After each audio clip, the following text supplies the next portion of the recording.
Hey, it's Kaylee from EatPlantsLiveWell, and this is really exciting. It's my very first video I'm going to post on YouTube, and my topic today is caffeine consumption. And I, up until last April, was a pretty heavy coffee drinker.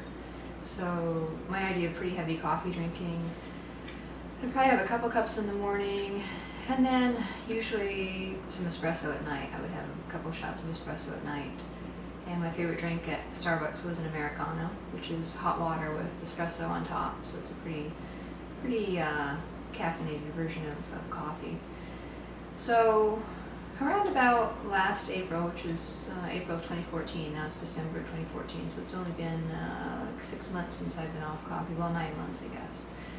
And around April I ran the Boston Marathon, and when I came back into town, for some reason it had been like kind of sneaking up on me as far as my motivation to quit caffeine. My motivation came from just the fact that, I was eating this great, amazing raw food diet, and primarily raw food, some cooked. But I was eating this amazing diet that I kept telling everyone was so awesome, and that, I had all this energy, and I was healthy, and, it all didn't really add up as far as like, if it was so great, why was I needing all that caffeine? Why did I need to consume the caffeine to make it through my day? And I really knew that I needed it. I was addicted to it. And I couldn't, get through a day without having at least a cup of coffee.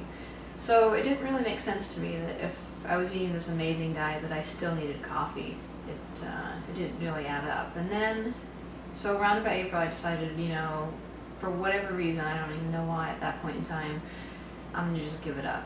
And it was, from right then, from that day, which was like the 22nd or 23rd of April, I just gave up coffee. And for the first 3 weeks, it was horrible. It was, I had constant headaches and a little bit of nausea, and I just, I just didn't feel well.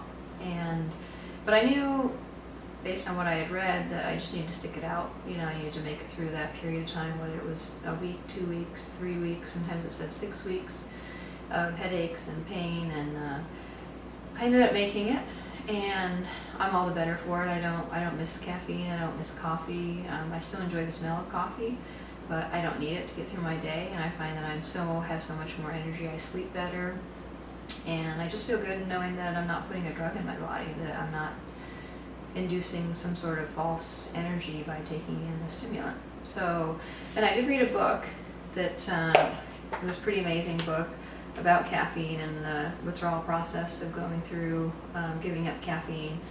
And this book is, I would highly recommend it. There's so many out there that are good as far as making you think caffeine's okay, but then there's not that many out there that really go through the whole dangers of caffeine. So the book I read it's called Caffeine Blues, and the subtitle is Wake Up to the Hidden Dangers of America's #1 Drug.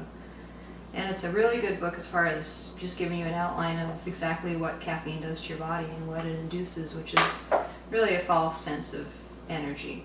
And in addition to that, it affects your liver negatively, and it can affect how your nutrients are absorbed, and among a whole host of other things that he goes through in the book that are really important to read and go through.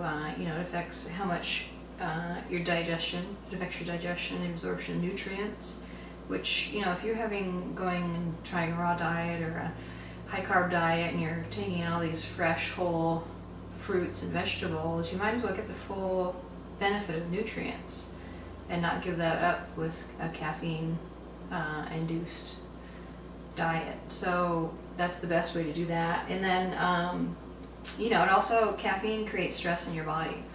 That's one of the biggest things I got out of the book, is that caffeine, creates a stress environment, and that, you don't need any more stress than you already have on a day-to-day basis, and you don't need that with what you're drinking, you're putting into your body, so you might as well, just get rid of it, just go cold turkey. One thing that the book Caffeine Blues talked about is kind of a process of giving up coffee or caffeine, and not going, cold turkey, like give it up right away like I did. And I don't know that I really agree with that. Like, for me, it was better just to give it up entirely. And it was super, super difficult for, like I said, a 3-week period of time, about 21 days.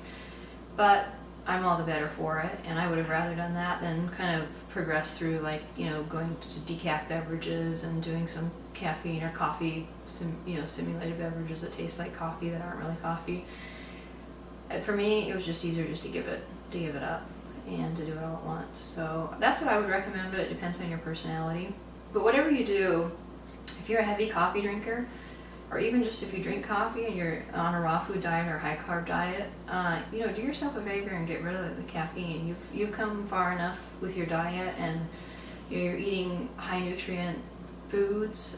You don't need to counteract that just by what you're drinking, by the caffeine in your diet. So you do what you can to get rid of it. I would recommend, again, the book Caffeine Blues. You can buy it obviously on Amazon or wherever. I'll provide a link to it. And it's just, again, it's got some great information on caffeine and its effects on your nervous system. So